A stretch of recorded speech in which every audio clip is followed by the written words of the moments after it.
Gimana jadi perempuan itu bisa mandiri gitu aja. Jadi nggak nyagerke suami.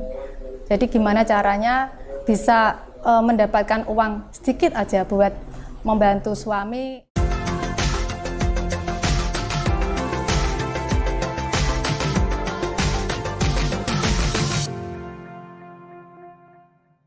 Assalamualaikum warahmatullahi wabarakatuh. Ketemu lagi bersama saya Bang Kumis, kupas masalah dan isu. Para sahabat Bang Kumis, hari ini saya menghadirkan narasumber seorang perempuan yang sukses di bidang bordir, yaitu Mbak Eni Zunita, sarjana ekonomi. Assalamualaikum warahmatullahi wabarakatuh, Mbak Eni. Waalaikumsalam warahmatullahi wabarakatuh. Salam sehat. Salam sehat. Keras, ya keras. Salam sehat. Nah, gitu. Gimana kabarnya? Sehat? Alhamdulillah sehat, baik. Ya. Ada COVID-19 ini, aktivitas Mbak ini masih lancar-lancar saja? Masih, alhamdulillah masih lancar. Keluarga sehat semua ya? Alhamdulillah sehat. Dan yang terpenting bordirnya lancar? Alhamdulillah. Ya. Jadi kalau lancar nggak lancar itu tergantung inovasi masing-masing Bapak. Yeah. Okay. Bang Kumis gitu, jangan Bapak. Terlalu tua loh Bapak. Bang Kumis, Nah, Mbak ini sudah lama punya usaha bordir? Alhamdulillah sudah lama, tahun 2006. Tahun 2006 ya? Tahun 2006 berarti kalau ditarik sini berapa tahun itu Pak? Sekarang 2021, 2006 berarti kan 18 tahun ya? 18 tahun. Mbak Eni ini saya dengar dulu waktu muda kuliah di UMK, jurusan ekonomi, betul ya? Betul Pak. Tapi sore itu sebagai karyawan di Ramayana. Iya betul. Betul Pak. Padahal orang tua ekonomi cukup ya? Alhamdulillah cukup untuk bisa menguliahkan. Nah, ya cukup lah kalau. Masih pengen apa ya, cari duit sendiri. Gitu ya. Makanya memang orang itu, terutama perempuan ya, itu kalau karena saya laki-laki saya bisa menilai perempuan. Perempuan itu kalau ekonomi orang tua cukup, tapi kemudian si perempuan itu mau kerja keras, mau mencari uang sendiri, mau beraktivitas bekerja mendapatkan uang. Ya, itu kan dianggap perempuan yang mandiri. Kemudian laki-laki memang tertarik sama perempuan yang mandiri. Kenal suami juga pas di Ramayana itu. Oh gitu ya. Pas belanja pada waktu itu? Pas belanja. Dikasih diskon nggak itu?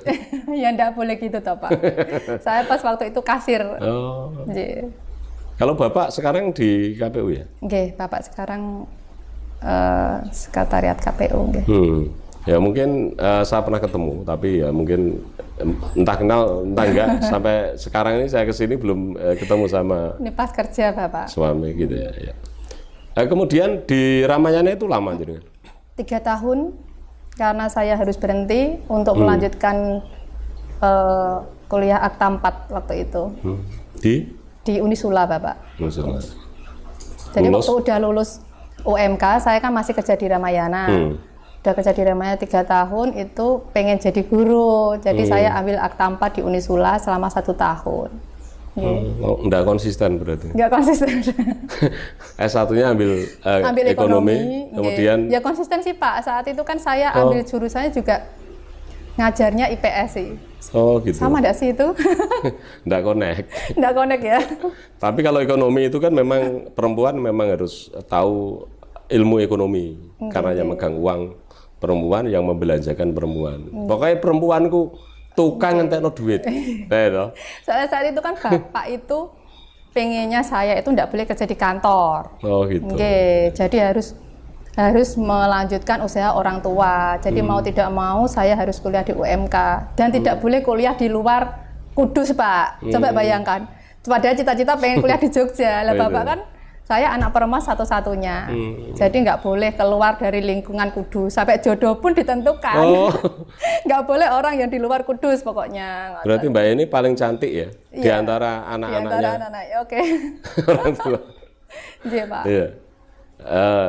UMK-nya tahun berapa itu jenengan lulus? Tahun berapa ya? Angkatan 99 2000 kayaknya.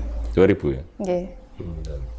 Kemudian untuk melanjutkan yang tadi 4K, Akta 4. akta 4 itu Nggih, di itu setelah lulus UMK Unisula, itu, nggih. setelah lulus di UMK ya. Nggih. Sempat ngajar? Ya itu Pak, baru ngelamar kerja malah langsung menikah. Habis nikah langsung hamil. Jadi nggak bisa, sampai sekarang jasanya masih Pak. Tapi yang terpenting Belum hidup pernah bukan itu. Yang terpenting itu secara ekonomi kuat. Kemudian suami sudah bekerja dan saya lihat rumahnya banyak ukiran. Itu habis Pengusaha suami. sukses, karyawannya banyak. Amin. Kemudian memilih usaha bordir itu ceritanya gini, gimana itu? Orang tua kan bordir Bapak. Jadi emang kalau saya lihat sekarang itu kalau bordir nggak ada penerusnya itu kok kayak Aiman-Aiman ya. Itu kan salah satu budaya di Kudus juga. Bordir Kudus itu. Jadi saya lihat itu saya kayak itu termuda deh Pak. Yang lainnya tuh kayak udah sepuh-sepuh ngoten loh. Yang punya usaha Yang punya bordir. usaha bordir nggih. Kayak Budalia, Bus Rezeki. Itu kan yang lingkup sini ya itu saya lihatnya kan gitu. Jadi penerusnya itu kayak kalau nggak generasi muda siapa ngoten loh. Dulunya itu seperti itu nggih. Kemudian untuk pemasaran dengan adanya COVID-19 ini apakah lancar atau justru menurun Alhamdulillah. omsetnya? Jadi gini, sebenarnya awal COVID itu saya sebagai pengusaha bordir itu pikiran Bapak. Ini gimana karyawan-karyawan saya ngoten. Tapi saat itu saya inovasi membuat masker bordir. Jadi malah apa ya? Pandemi membawa berkah bagi bagi saya khususnya gitu ngoten nggih. Buat masker bordir. Baik itu yang buat bapak-bapak ada, ibu-ibu ada. Saat itu ya alhamdulillah laku Bapak. Laku ya. Tapi yang bordirnya kayak gini masih jalan? Oh enggak Pak. Malah enggak? Enggak. Soalnya kan dulu kan saya emang enggak jualan online sih. Jadi saya dulu kan pameran-pameran gitu. Binaan dinas Bapak, dinas UMKM. Oh gitu. Nggih. Jadi bawa pameran kemana-mana. Ini juga dulunya kan offline semua kita jualannya, enggak online. Setelah pandemi ya emang terus terang kalau kita nggak berinovasi ya mandek. Gitu banyak teman-teman saya yang apa ya karyawannya diliburkan, ngoten. Berarti jenengan itu kuliah ambil ekonomi tepat ya. Artinya itu kan memang anak-anak ekonomi itu kan pandai berhitung dan pandai pemasaran, kan begitu ya. Kemudian untuk bordir ini sendiri itu bahan bakunya dari mana? Dari sini sih Pak. Dari sini ya? Ada dari sini. Paling Semarang. Kalau yang sutra-sutra itu kalau di Semarang emang kurang lengkap, kita ke Jakarta, Majestic. Kemudian untuk karyawan apakah direkrut dari orang Kudus sendiri atau di luar Kudus? Orang Kudus sendiri Bapak. Kan biasanya yang emang benar-benar bisa bordir kan orang-orang Kudus. Itu ya? Ini juga generasinya nggak ada Bapak. Nggak ada sudah ya? Nggak ada, ini masih apa ya, masih yang generasi lama ini. Saya nggak tahu nanti bordir ke depan itu kayak gimana ya, kita itu bisa apa ya, bisa terus maju gitu loh. Soalnya kan karyawannya SDM-nya yang susah Pak. Sekarang itu lulusan SMA itu biasanya ke pabrik-pabrik. Kendalanya emang kita sebagai pengusaha bordir itu SDM yang nggak ada. Apakah untuk bordir ini membutuhkan skill atau SDM yang terkhusus itu? Terkhusus, iya. Dia harus terampil gitu loh Pak. Itu kan dia kan main seni. Jadi percuma saya jadi pengusaha bordir, kalau saya nggak punya karyawan yang pinter. Oh gitu ya? Kita itu ya jalan karena karyawan-karyawan saya. Bukan malah di manajernya, tapi justru karyawannya. Kayak saya kan cuma bisanya desain Bapak. Iya. Desain buat motif, buat model. Tapi kan yang ngerjakan kan mbaknya. Gitu ya? Kemudian karena saya kan masih bordir manual. Oh masih manual, nggak pakai alat? Semi-juki Pak. Oh. Bukan yang bordir yang komputer yang besar itu bukan. Oh bukan itu ya? Kalau itu kan dia jalan sendiri, program langsung jalan sendiri. Itu mungkin kalau 1 orang, 2 orang bisa menghasilkan banyak, karena kan mesinnya biasanya 12 kepala gitu. Kalau ini kan 1 dipegang 1 mbaknya. Gitu ya. Nah kemudian untuk anak-anak yang misalkan lulusan di apa itu SMK misalkan ya, Nggih. sekolah kejuruan, Nggih. kejuruan. Nggih. Apakah sekarang ini ada yang apa itu mata pelajarannya itu, misalkan karena di Kudus itu kan terkenal, Ekstrakurikuler. Nggih. ekstrakurikulernya ada. Dulu itu saya bordir itu. dengar itu ada Pak, kayak di SMK Banat itu dulunya ada, tapi nggak tahu nggih sekarang ada apa enggak. Iya. Soalnya itu pun biasanya kalau anak-anak dididik untuk belajar bordir itu susah Pak, itu kan butuh keterampilan, kejelian, ketekunan. Kayak ini loh bener-bener konsentrasi gitu. Sedang ada HP, terus ada apa itu namanya pabrik-pabrik kan dia suka kerja di situ. Bayaran UMR Pak, gajian UMR. Iya. Nah ini kan apa itu karyawan Mbak ini kan ada 15 ya, 15 Nggih, orang 15 ini. nggih. Apakah dengan adanya COVID-19 ini kemudian bertambah atau Enggak flat sih. atau Flat. flat ya? Nggak pernah bertambah, nggak berkurang. Enggak pernah nggih. Kemudian untuk pemasaran itu melalui online atau offline atau punya gerai yang Enggak toko sekarang- lah misalkan. Ya, mah tokonya di sini Bapak. Di sini ya, Nggih. gitu loh. Jadi kita itu ya udah apa ya, udah jualan online juga. Cuma kebanyakan customer saya itu dari apa ya, Pak, orang ke orang gitu loh. Seandainya Iya. ada SMA 1 Kudus pesen di sini bordir. Nanti kan yang lain-lainnya ikut di sana loh di Jasmine bordir ngoten. Makanya saya pengen wawancara dengan jenengan itu kan agar supaya masyarakat tahu, misalkan orang yang membutuhkan apa sih bordir, di mana sih belinya bordir. Karena channel Bagumis ini memang kita akan angkat ada pengusaha-pengusaha yang sekiranya butuh pemasaran biar luas untuk bisa dilihat gitu. Nggih Pak. Jadi Iya. sebenarnya itu kalau saya prinsipnya dulu gini Pak. Kalau saya lihat bordir-bordir yang di Kudus itu monoton. Jadi dia itu buatnya kebaya-kebaya kayak gitu. Jadi saya berkreasi supaya ini loh bordir Kudus itu tidak hanya bisa dipakai orang-orang tua. Jadi anak-anak muda bisa pakai. Jadi saya buat rompi-rompi yang simple, elegan, bisa dibuat jalan-jalan ke mall. Jadi bawahnya pakai jean, atasnya pakai outer gitu kan. Apa ya? Suka gitu loh Pak. Jadi nggak harus pakai kebaya, dulu kan identik kalau bordir kebaya gitu. Tante-tante, ibu-ibu yang sekarang pakai. alhamdulillah nggih.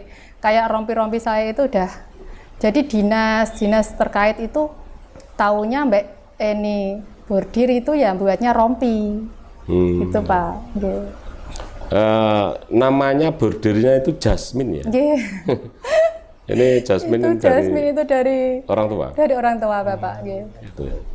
Artinya jenengan itu dua jalan ya. Yang satu itu menghormati orang tua, yang satu itu biar dikenal usahanya Jasmine. Jasmine. Masih hidup orang tua? Masih. Masih ya, masih sehat ya. Nggih, jadi saya tuh kayak generasi ketiga deh Pak. Mbah saya juga pembordir gitu. loh. Jadi saya tuh dulunya pernah pingin kayak buat buku gitu loh. Jadi mbah saya itu bordir, ibu saya pembordir, saya juga pembordir. Cuma sayangnya saya nggak bisa bordir. Kalau mbah sama ibu itu bisa. Nggih. Kalau saya bisanya desain Bapak. Mbak ini males kayaknya. Nggak males loh. Bisa sih, cuma dikit-dikit gitu loh, nggak bisa sebagus mbak-mbaknya. Iya. Tapi yang terpenting kan bukan itu, manajemen yang terpenting. Oke, yang Iya terpenting sih emang itu Pak.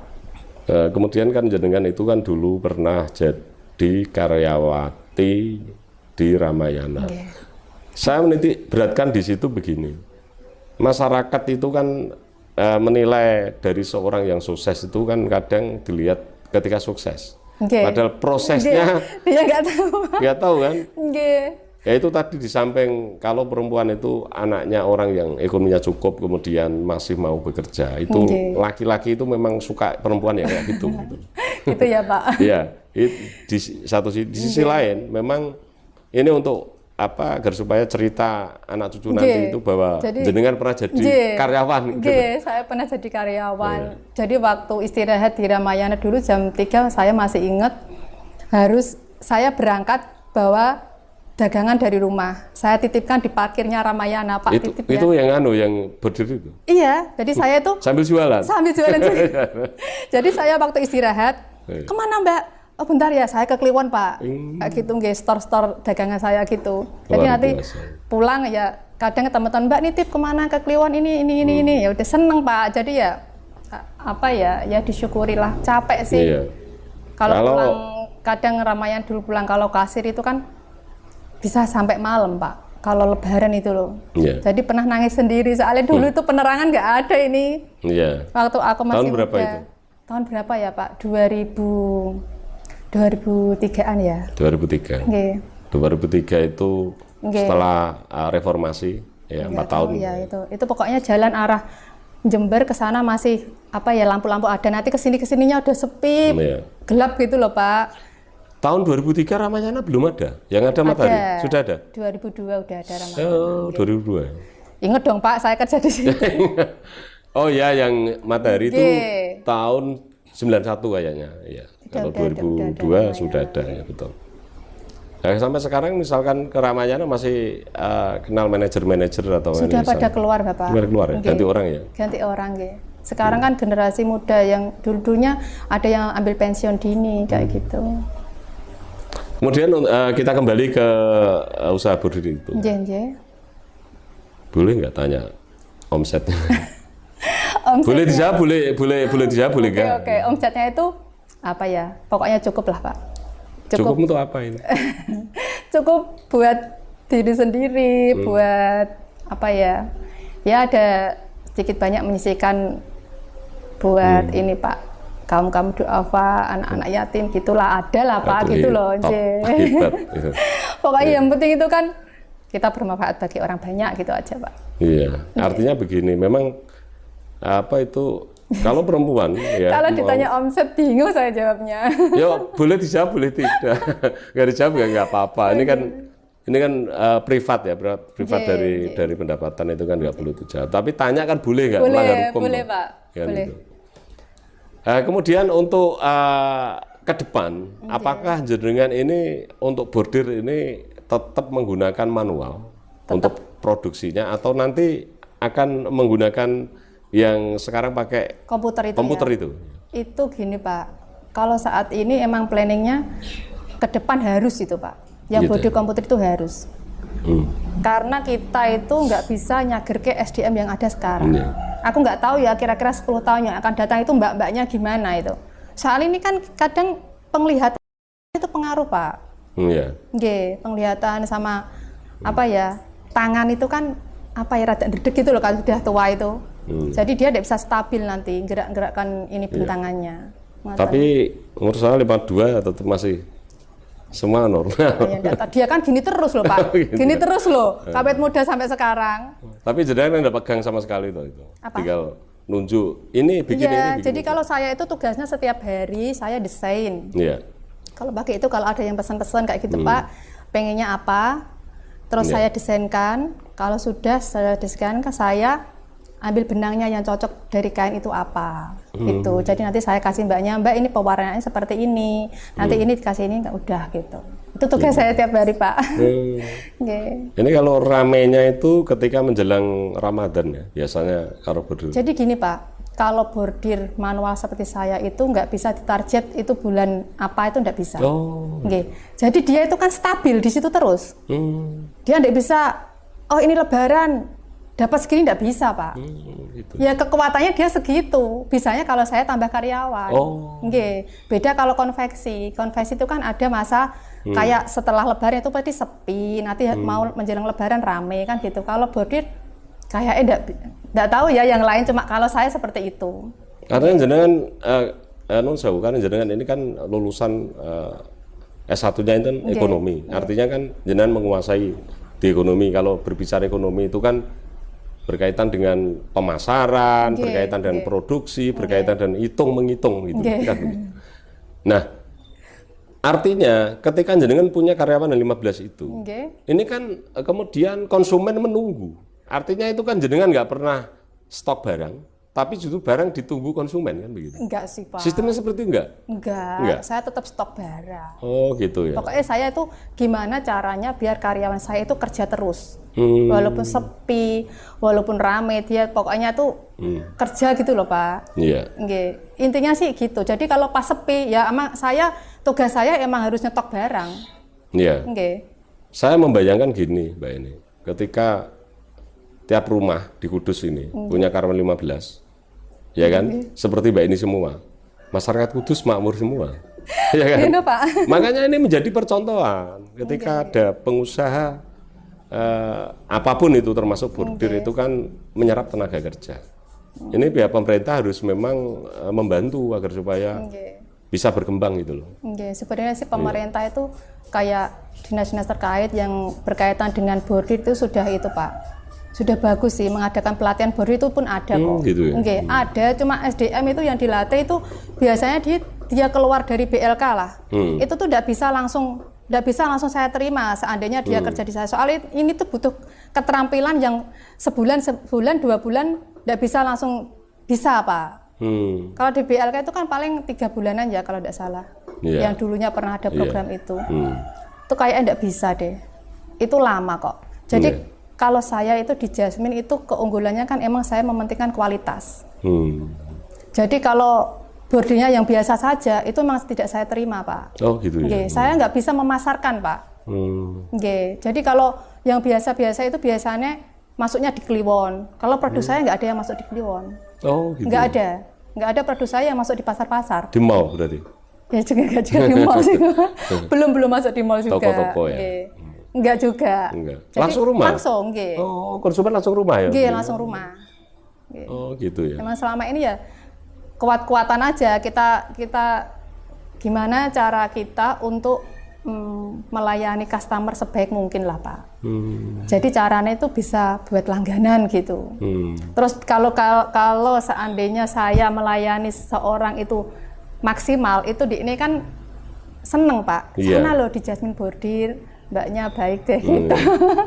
Maksudnya gitu Pak, kualitas barangnya juga bagus, ngoten. Saya tahu tuh, saya begitu ketemu dengan Mbak ini orang yang memang baik.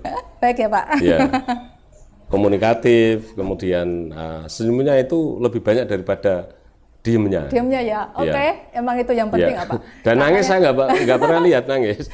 Kan emang, apalagi sedih. Kan emang orang jualan gitu. Kalau saya ini, pas loh, berarti saya disambut dengan manajemen ya? Iya dong Pak. Oh gitu itu ya? Kan prinsip ramenya dulu gitu. Ya kalau gitu nanti tak beli 1 kodi nanti. Jadi seandainya sedih, pas ada customer kesini nggak mungkin toh kita melayani dengan sedih. Kan harus seneng, harus happy. Inilah gitu. Orang sarjana ekonomi ya kayak gini ini. Memang pinter untuk pemasaran. Kemudian apa harapan dari Mbak ini untuk pengusaha bordir agar supaya maju di Kudus? Pesan saya sih gini Pak, jadi seorang pengusaha bordir itu kalau buatnya monoton kayak gitu-gitu aja, itu kayaknya kurang gitu loh. Harusnya berkreasi, berinovasi, gimana caranya biar bordir ini nggak monoton. Kita harus berkreasi buat apalah sesuatu gitu loh Pak, yang nanti kedepannya tuh kayak itu bordir diminati di semua kalangan. Jadi nggak hanya ibu-ibu, tapi anak-anak muda itu bisa pakai produk dari bordir ngoten. Kemudian untuk pemasaran misalkan, apa yang menjadi usulan dari Mbak ini supaya ini loh bordir Kudus bisa diakses siapapun, karena Kudus ini kan untuk pantura itu kan dilewati dari Jawa Timur, dari Jawa Barat. Gitu. Saya pengennya juga gitu sih Pak. Sebenarnya sudah ada dari pihak instansi terkait dari Kudus ini mau buatkan kami ini para UKM kayak mall UKM gitu loh Pak. Jadi semua produk UKM yang ada di Kudus itu tampung jadi satu. Jadi nanti kalau ada kunjungan, ada wisata, ada apapun itulah tamu yang berkunjung ke Kudus itu bisa diarahkan ke situ. Ya sudah tahu tempatnya di situ. Gitu ya? Jadi tidak harus ke outlet. Jadi kayak gini kan kalau yang outletnya kecil di rumah itu biasanya kan terus mesak ya Pak. Dia apalagi punya kalau jalannya dia punya produk bagus. Punya kualitas produk yang bagus lah pokoknya kayak gitu. Tapi kalau nggak ada yang membantu untuk arah ke situ kan terus kasihan. Jadi kalau ada suatu wadah tempat yang bisa dikunjungi beberapa orang, terus itu bermanfaat bagi UKM yang Kudus kan, ngoten loh Pak harapan saya itu. Iya, sebenarnya kan itu kan hanya pihak pemerintah menganggarkan untuk membuat itu. Nanti kan ada sewanya. Artinya Bismillah, kan, Pak. Ya kan gitu. Kalau saya begini, daripada untuk hibah kambing gitu loh. Sekarang ini baru ramai di Kudus lebih baik Bismillah nanti nggih. ditata untuk itu tadi ya, mall untuk khusus untuk Nggih. apa Khusus itu untuk UKM. bordir. Karena Enggak hanya bordir Bapak. ya enggak, itu kan Khusus UKM yang ada di UKM Kudus. banyak, Nggih. cuman kan memang ada yang bordir, ada Nggih, yang makanan nggih. jenang misalkan, Nggih, ada apa itu. nggih. Kan Kudus kan banyak. Banyak Pak, Iya. banyak. Dan apalagi Mbak ini, di Kudus ini kan ada yang namanya pariwisata religius. Nggih, lah ya. Dua itu. tempat kan, di Kanjeng Sunan Muria dan Kanjeng Sunan Kudus. Itu sebenarnya kan Ini peluang kalau bagi memang kita, Pak. apa yang jenengan utarakan bahwa di Kudus ini ada mall khusus UMKM dan dalam hal ini karena jenengan usahanya usaha bordir, maka orang itu tahu bahwa oh bordirnya di sini, mampir misalkan. Nggih. Ya. Nggih. Itu ya harapan Harapan saya emang dari mudah-mudahan segera terlaksana. gitu ya. Semoga ini didengarkan Dinas Pariwisata, kemudian ada Dinas Perdagangan, Nggih, Perindustrian, Dinas begitu. Perindustrian UMKM. Iya, UMKM. Kemudian Mbak ini, jenengan ini kan menjadi istri yang soleha, istri yang bisa membantu suami secara ekonomi. Ya, gitu. Saya lihat itu rumahnya ukir-ukiran ini banyak ini. Nanti biar kru nanti juga syuting di tempat produksi bordir. Ya. Sakit Pak. Supaya nanti bisa dilihat oleh para sahabat Bang Kumis. Oke, monggo. Ini karena kita jenengan sudah wanti-wanti, jangan lama-lama. Nggih. Saya mau tahu apa sih moto hidup seorang Eni Junita sarjana ekonomi. Moto hidup saya itu ya emang bermanfaat bagi orang banyak, gitu aja Pak. Apakah sudah merasa bermanfaat untuk banyak orang? Belum sih. Tadi sudah mengutarakan bahwa Nggih sih, jenengan kerja itu sebagian nggih, untuk cuma selama amal ini kan jariah. belum maksimal gitu loh Pak. Nggih. Kepengennya kan dari hari ke hari kan lebih baik lagi ngoten. Iya. Nggih. Insya Allah, insya Allah. Insya Allah. Kemudian yang terakhir, Mbak Eni, saya minta closing dari Mbak Eni. Monggo, ini kameranya. Closingnya gimana ini Pak? Ya monggo, terserah ajakan atau himbauan untuk perempuan atau untuk Ya untuk Istri-istri. perempuan semua ajakan saya sih gimana jadi perempuan itu bisa mandiri gitu aja. Jadi nggak nyagerke suami. Jadi gimana caranya bisa mendapatkan uang sedikit aja buat membantu suami. Kalau nggak gitu ya buat diri sendirilah gitu. Nggak harus muluk-muluk sih Pak. Harapannya seperti itu aja sih. Ngaten. Iya. Baik, Mbak Eni, saya mengucapkan terima kasih atas kesediaan panjenengan untuk bisa wawancara dengan seorang pengusaha bordir yang sukses insya Allah, yaitu Jasmine Bordir yang beralamat di Pegajaran ya sini ya. Silakan bagi masyarakat yang kepingin mendapatkan produk dari Mbak Eni, yaitu Jasmine Bordir, silakan datang di Pegajaran. Gampang kok aksesnya kok. Dukuh Jatisari Tempel. Dukuh Sati Tempel.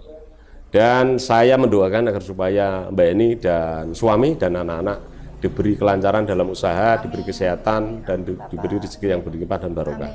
Dan yang terpenting dijauhkan dari segala fitnah.